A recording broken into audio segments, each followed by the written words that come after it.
Autonomous cars are officially on the road. Robotaxis, self-driving shuttles, even autonomous semis, rolling through real cities like the future finally arrived. And everywhere you look, people are celebrating. Look, my car drives itself. It feels like magic.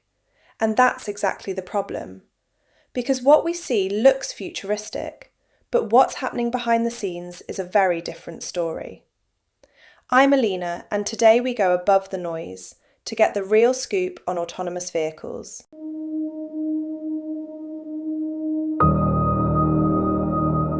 In the United States, there are no federal safety regulations for autonomous vehicles. No national standard for what sensors they must use. It can use expensive, high-end hardware, or the cheapest parts a company can find, and both are legal. No rules saying there must be backup LiDAR, radar, or cameras if one fails.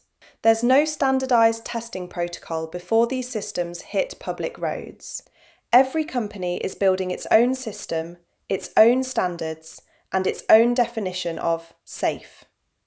And all of it is being tested, out in the real world, around real people. Now let's talk about cost.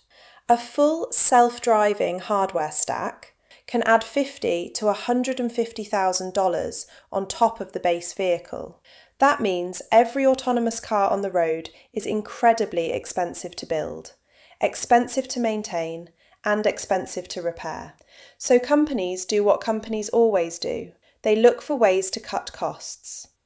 And with no federal standards forcing them to meet a minimum level of safety, the easiest place to save money is the stuff that keeps the car from crashing. So here's the bottom line. Autonomous vehicles aren't the problem. The technology is amazing. The real problem is what's missing.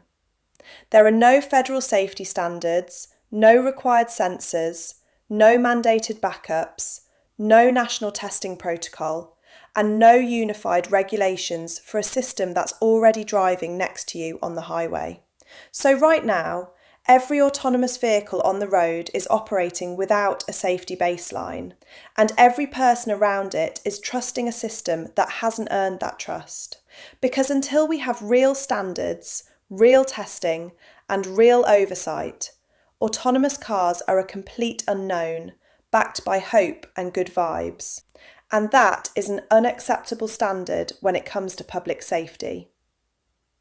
I'm Alina, and remember, stay curious.